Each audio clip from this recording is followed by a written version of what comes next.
Hey everyone, welcome into the Mailbag powered by MondoPad. I am Sarah Hecht, joined by Casey Holdahl. We are here as we have been so far this season, taking your mailbag questions when you use the hashtag TBMailbag on Facebook or Twitter, or send us an email at mailbag@trailblazers.com. So we've got quite a few questions. Yeah. They're a little bit different from what we have seen so far this season. So let's get started. The first one comes from Ricardo, and as many people are asking, his question is about CJ, and he says, when are we going to see CJ in the rotation?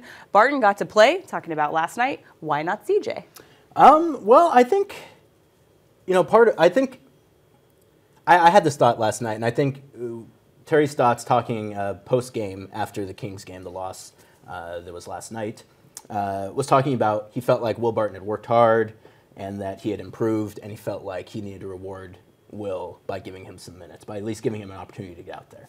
And I think the reason for that, or at least if I was going to guess, and this is pure speculation on my part, was that, when you have a player coming off of injury, a rookie like CJ McCollum, who's never played an NBA game in his life, hasn't played a real game since January at Lehigh. Mm-hmm. If you're just going to go ahead and insert that guy in front of other guys on the team who have been working hard in practice and have been trying to improve, if you just go and insert that guy in front of those guys, it doesn't, you set a little bit of a bad precedent. You don't reward the guys who are already on your team for their hard work. You're basically saying, we don't know what CJ McCollum can do, but we're just going to go ahead and assume he's better than you, Will Barton, so we're going to go ahead and put him in ahead of you. So, they gave Will some minutes against the Kings. He did all right. I mean, he didn't do anything really, spectacular. He didn't turn the ball over. He made one of 3 shots, which was a three-pointer.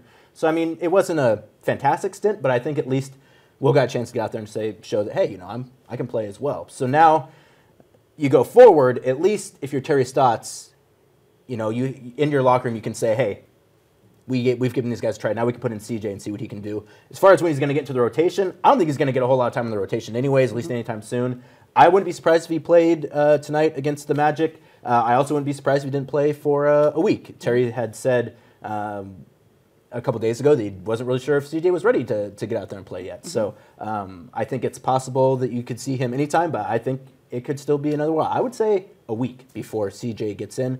And even then, he's not going to play significant minutes. Mm-hmm. I can almost assure you of that. Terry Stotts has set the precedent that you need to earn your way into the rotation, and I think we're going to have to see that. And CJ hasn't been on the floor practicing with guys for a while.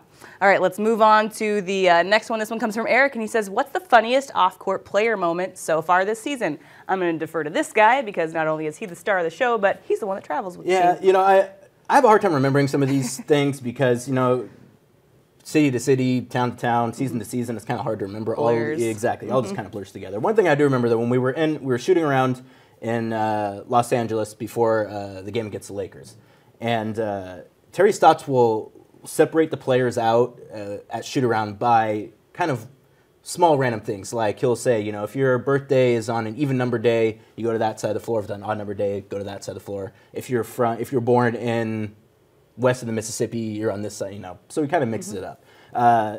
So they had practice. Alan Crabb goes to one side, rookie Alan Crabb, and Stotts says, Alan, you're on the wrong side. And he's like, no, I'm not. My birthday is April 4th. And Stotts is like, well, it says here your birthday is April 9th.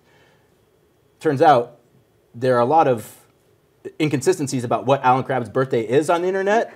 It actually is. Alan knew what his birthday was, so he was correct, but Stotts had the wrong information. So he came to me. He was like, Casey, look up when Alan Crabb's birthday is. And we looked at 4 different sites, and 2 of them had it on one day, 2 of them had it on the other day. So that was just kind of a funny thing where Stotts likes to kind of keep it loose for the players. So he always tries to come up with some kind of funny thing to do. And that was one where it kind of backfired a little bit because he had bad intel. I like that. I didn't know that about Coach Stotts in the shoot-around. And let's round out with Sue. And he says, why have the Blazers been so sluggish in the last couple of games?